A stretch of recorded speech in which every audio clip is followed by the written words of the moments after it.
사실은 시편 88편의 앞부분, 중간 부분 정도 나오는 대목은 다른 시편에서도 얼마든지 나오는 대목입니다. 시편들 보면 어려움을 당하고 고통 중에 있고 힘들고 그런 상황에서 하나님께 부르짖는 기도는 많이 있습니다. 그런데 보통 상당수의 시편은 그렇게 시작되고 그런 내용이 나오더라도 끝이 어때요? 다시 믿음을 회복하고 하나님 앞에 주는 나의 구원이시고 나를 도와줄 자이시고 내가 그것을 믿고 하면서 때로는 할렐루야 찬양하면서 끝납니다. 그런데 이 시편 88편은 어떻게 끝나요? 끝까지 절망이에요. 그 끝에 회복이 안 돼요. 회복이 안 되고 끝에도 뭐라고 끝나요? 주는 내게서 사랑하는 자와 친구를 멀리 떠나게 하시며 내가 아는 자를 흑암에 두셨나이다. 끝이 절망으로 끝나요. 많은 분들이 생각을 하잖아요. 믿음 있는 분들은 어떻다고 생각해요? 아무리 어려움이 오더라도 아무리 힘들더라도 끝은 할렐루야 아멘으로 끝나야 된다고 생각을 하잖아요. 그런데 시편에, 성경이라고 우리가 믿는 시편에 나오는 대목이 기도가 끝이 절망스럽게 끝난단 말이에요. 이게 어떻게 시편에 들어왔을까? 또는 학자들 중에는 이거 뭐가 뒤가 잘린 거 아닐까? 이게 뭔가 이상하다라고 고민할 정도의 시편 중에 하나가 시편 88편입니다. 여러분들은 어떻게 생각하세요? 믿음이 좋은 사람은 끝은 희망, 소망 이걸로 항상 끝나야 된다고 생각하세요? 물론 우리 믿는 자들의 끝은 주님 앞에 섰을 때의 끝은 분명히 소망으로 끝나고 생명으로 끝나고 주님 앞에 큰 상급을 받고 끝납니다. 근데 이 세상에서의 삶은 꼭 그렇게만 보이지는 않습니다. 때로는 하나님께서 그게 인생 전체를 놓고 말하는 것이 아니라 단면을 놓고 주로 말을 하는 것인데 때로는 정말 일이 이렇게 꼬일 수 있을까 할 정도까지 꼬일 때가 상당히 있습니다. 여러분들 삶 가운데는 항상 형통한 길만 있고 항상 밝은 길만 있고 항상 끝이 좋은 일만 생기나요? 그럴 때보다는 삶의 순간순간 정말 이보다 더 안 좋을 수 있을까? 어떻게 이렇게 꼬일 수가 있을까? 할 정도까지 삶이 꼬이지 않느냐 이 소리입니다. 오늘 시편 88편을 보면 여기 나오는 사람이 지금 어떤 고통을 당하고 있어요? 일단 몸이 아프고 힘들고요. 그리고 주변에서 나를 그야말로 못 잡아먹어서 안달하는 사람들이 질비하고요. 근데 그것보다 더 힘든 건 뭐냐? 나를 도와줄 사람이 아무도 없어요. 내 친구도 아무도 없어요. 그야말로 하나님도 나를 버리신 것 같아요. 어떻게 나를 이렇게까지 몰아넣으실 수 있을까 하면서 하나님 앞에 원망하는 기도입니다. 그러면서 어떤 기도가 나와요? 우리가 볼 때는 무슨 의미인지 잘 모르는, 얼핏 봐서는 잘 모르는 대목도 나와요. 13절 보면 이렇게도 말씀을 하고 있어요. 여호와여 오직 내가 주께 부르짖었사오니 아침에 나의 기도가 주의 앞에 이르리이다. 아침에 왜 이분의 기도가 주님 앞에 이를까요? 밤새도록 부르짖는다는 소리죠. 기도가 가는데 시간이 걸려가지고 하나님 앞에 도달할 때까지 무슨 4시간 5시간이 걸린다는 소리가 아니라 밤새도록 하나님께 부르짖는다는 소리죠. 지금 상황이 어떤 상황이라서 그래요? 죽기 직전이라서 그래요. 그래서 하나님 앞에 사실상 협박하는 것 중에 하나가, 사실상 여기 협박하는 얘기도 나와요. 어떤 얘기가 나와요? 10절 말씀. 주께서 죽은 자에게 기이한 일을 보이시겠나이까? 유령들이 일어나 주를 찬송하리이까? 주의 인자하심을 무덤에서 주의 성실하심을 멸망 중에서 선포할 수 있으리이까? 뭐 하는 소리 같아요? 이게 협박하는 소리예요. 어떤 의미에서 협박하는 거예요? 내가 죽으면 하나님 찬양할 수 있겠어요? 하나님 찬양하는 사람이 하나라도 줄어들고 예배하는 사람이 하나라도 줄어들고 섬기는 사람들이 하나라도 줄어드는 거 아니에요? 유령들이 하나님 섬길 수 있겠어요? 하면서 하나님 협박하는 얘기까지 나옵니다. 그 정도까지 지금 극한으로 몰리고 있는 겁니다. 하나님은 왜 도와주시지 않을까요?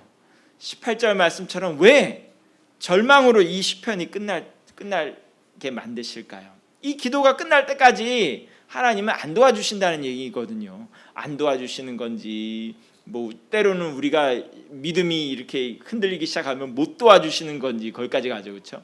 하나님 왜 여기까지 몰아넣으시는 걸까요? 성경을 보게 되면 하나님께서 도와주실 만한데도 불구하고 끝까지 버려두시는 경우가 있습니다. 대표적으로 누구일까요?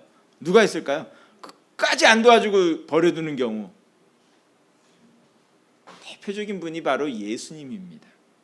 예수님께서 십자가에 못 박히실 때 하나님 아들이잖아요, 그렇죠? 하나님 아들인데 십자가에서 고통당하고 죽을 때까지 버려두십니다. 그래서 예수님께서도 하나님께 뭐라고 부르짖어요? 나의 하나님, 나의 하나님, 어찌하여 나를 버리셨나이까? 예수님 누구라고요? 하나님 아들이라고요. 하나님에 대해서 누구보다도 더 잘 알고 있는 분인데 그분이 하나님 앞에 얼마나 고통스러웠으면 하는 얘기가 나의 하나님, 나의 하나님, 어찌하여 나를 버리셨습니까? 할 정도까지 버려주신다. 하나님께서 하나님의 아들도 그 정도까지 몰아넣으시는데 우리하고 거기서 예외가 생길 수 있겠어요? 대체 목적이 뭔가 헷갈린단 말이죠. 그냥 그 정도까지 해놓고 그냥 끝내면 안 되겠느냐 이 소리죠. 근데 하나님은 분명히 목적이 있기 때문에 극한까지 몰아붙이십니다. 대체 어떤 목적이 있는가? 물론 예수님의 경우는 조금 상황이 다른 경우고요.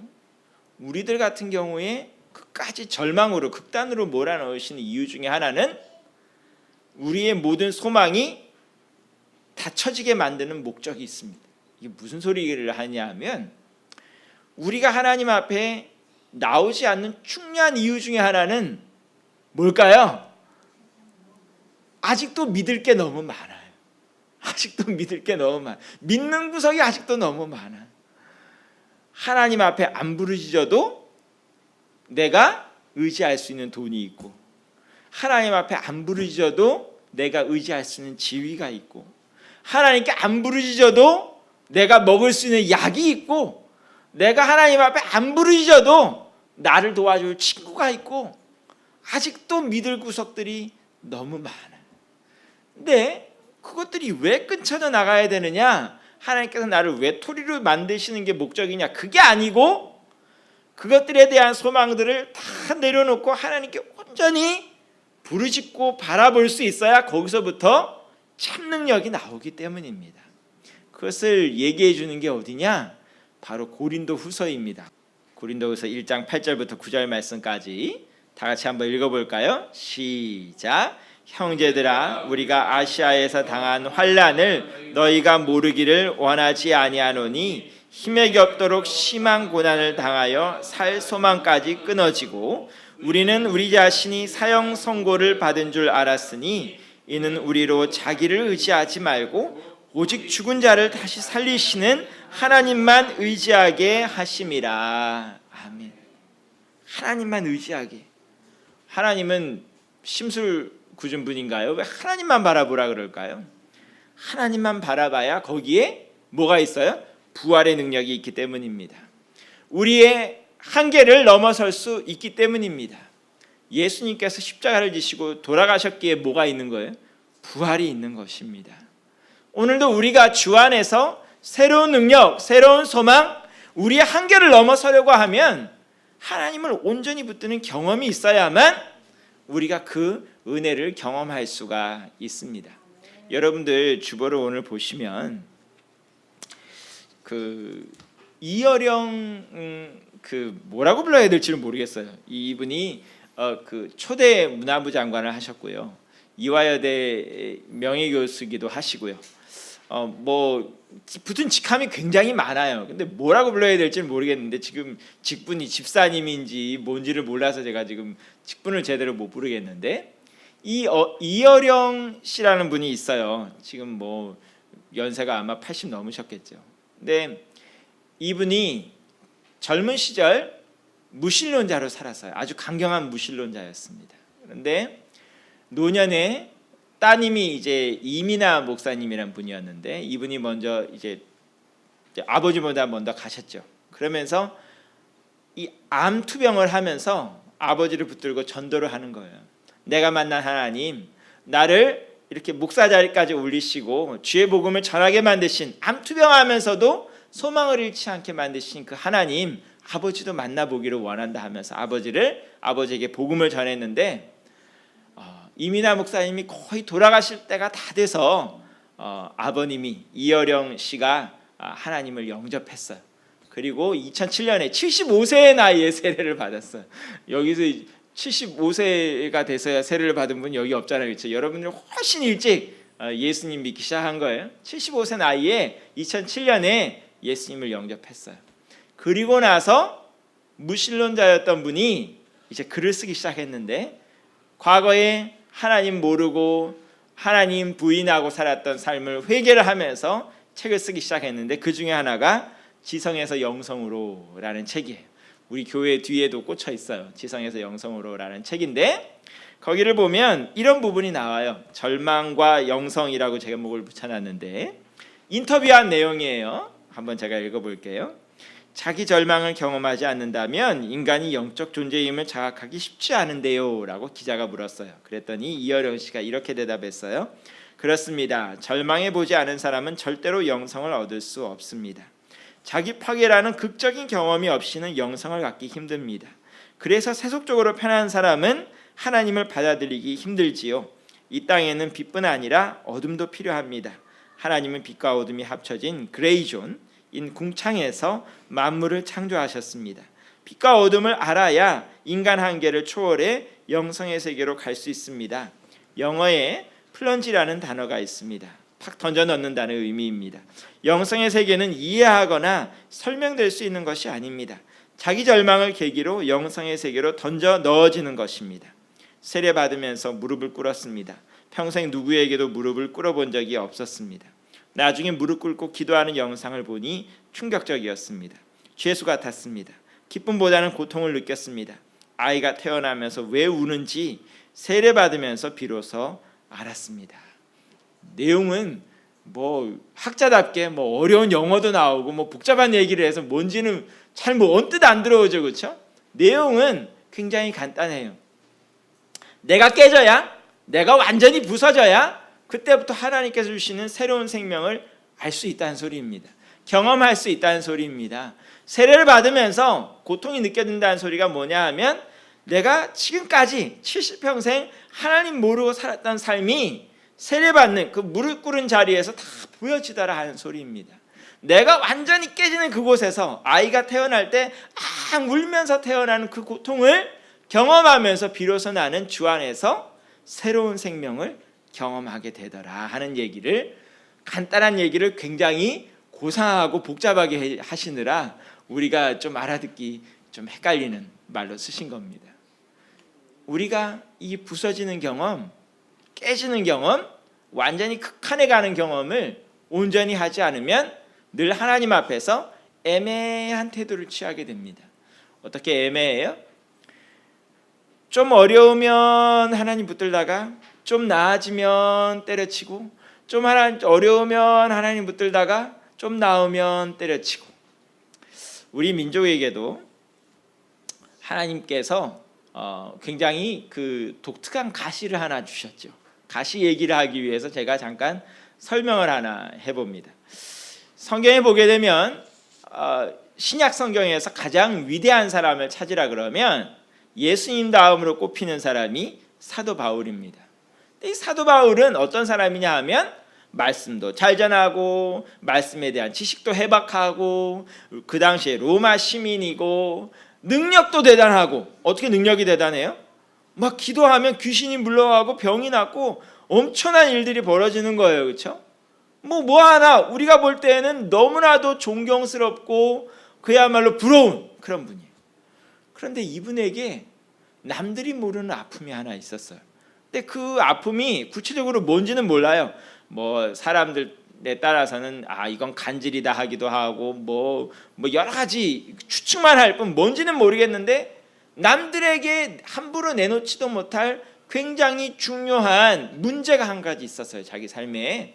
그래서 이것을 놓고 하나님 앞에 부르짖는 거예요. 하나님 앞에 이걸 육체의 가시라고 부르는데 사탄이 보낸 사자라고도 부르고 뭔지 모르겠는데 굉장히 고통스럽게 만드는 뭔가가 하나 있었는데, 이걸 놓고 하나님께 맨날 부르짖는 거예요. 하나님, 이걸 좀 나한테서 좀 없어지게 해주세요. 이것만 없으면 하나님 더 잘 섬길 수 있을 것 같은데, 이것만 없으면 정말 이때보다 더 잘할 수 있을 것 같은데 이것 좀 빼주세요 하고 부르짖으셨어요. 그런데 하나님께서 그것을 없애주셨을까요? 없애주시지 않았을까요? 없애주시지 않았어요.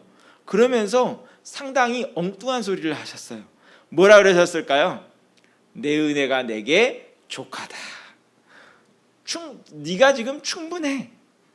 사도 바울 입장에서는 어때요? 이것 때문에 지금 죽겠는데, 이것만 없으면 살겠는데, 정말 나를 하나님의 일꾼이라고, 하나님 복음 전하라고 이렇게 부르셨는데 이것만 없으면 더 잘할 수 있겠는데, 하나님께서는 이거를 문제를 해결해 주시기는커녕 뭐 하는 거예요? 내 은혜가 내게 족하다, 충분하거든 이라고 얘기를 하는 거예요. 사도 바울이 가슴을 치며 한탄을 하다가 문득 깨달은 게 있어요. 뭘 깨달았을까요? 이것을 하나님께서 내게 주신 게 정말 은혜구나. 왜요? 이것이 안전장치라는 거죠. 이것이 나로 하여금 스스로 높아지지 못하게 만드는, 높아질만 하면 하나님께서 뭐 하시는 거예요? 스위치를 켜는 거예요. 그럼 어떻게 해요?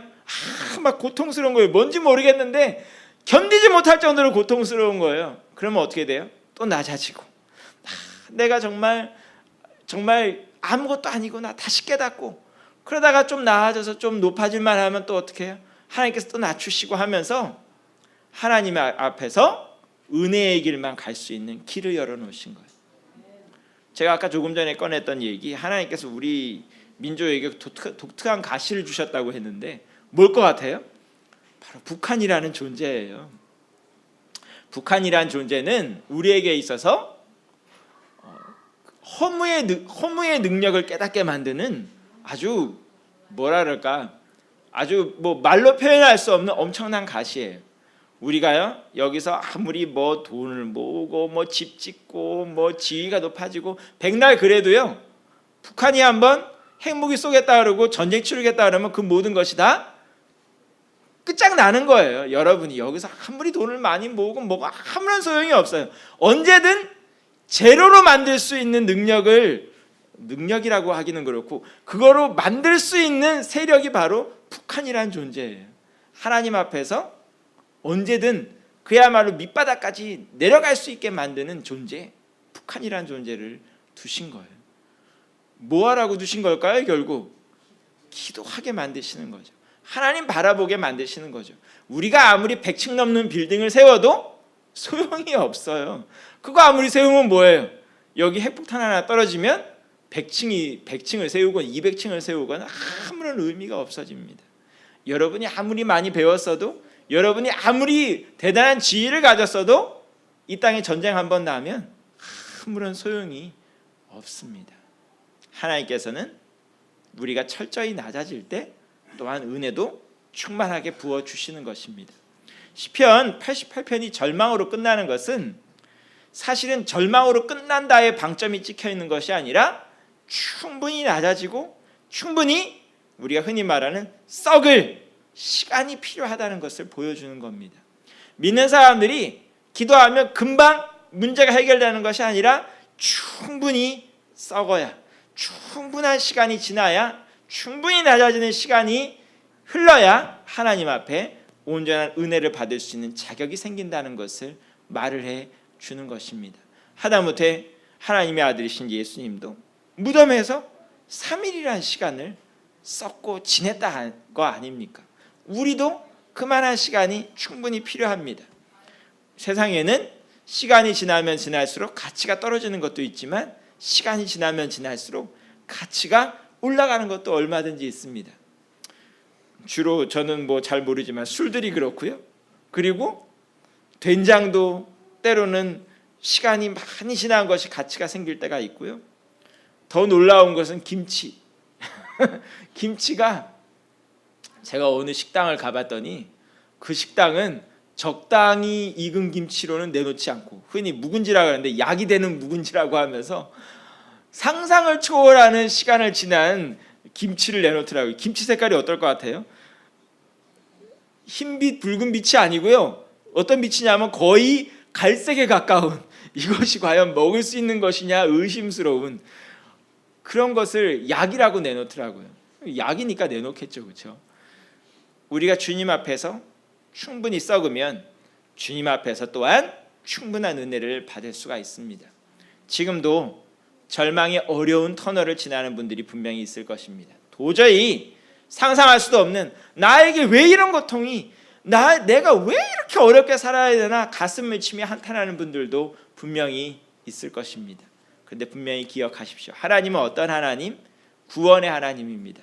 이 시편이 사실은 시편 88편이 이 성경에 들어올 수 있는 중요한 이유 중에 하나가 뭐냐 하면 하나님에 대해서 뭐라고 부르시죠요? 나의 구원의 하나님이라고 부르시기 때문입니다. 1절부터 나오는 거죠. 시편 88편에서 절망의 그 터널을 지나지만 그럼에도 불구하고 이 사람에게 있어서 확신이 뭐냐 하면 하나님은 어떤 하나님? 내 구원의 하나님. 이 구원의 하나님이라는 확신 하나 가지고 이 죽음의 터널을 지금 지나고 있는 것입니다. 이 죽음의 터널을 이 믿음 가지고 지날 때 그 끝에는 분명히 우리가 상상하지도 못할 귀한 은혜가 기다리고 있다는 건 우리는 반드시 믿어야 할 것입니다. 하나님은 뭐의 하나님? 구원의 하나님, 능력의 하나님입니다. 하나님 앞에 부르짖는 여러분들의 기도 결코 헛되지 않습니다. 오늘 여기에 아침에 내 기도가 주님 앞에 이른다고 하였는데 하나님은 여러분들의 기도 실시간으로 듣고 있습니다. 하나님은 여러분들의 눈물방울 땀방울 하나도 결코 헛되게 하지 아니하실 분이라는 건 여러분들이 반드시 기억할 수 있기를 원합니다. 그런 의미에서 우리 9절 말씀 다시 한번 우리 다 같이 한번 읽어볼까요? 굉장히 중요한 말씀이에요. 9절 말씀 다 같이 한번 읽겠습니다. 시작. 곤란으로 말미암아 내 눈이 새하였나이다. 여호와여 내가 매일 주를 부르며 주를 향하여 나의 두 손을 들었나이다. 아멘. 기도하겠습니다.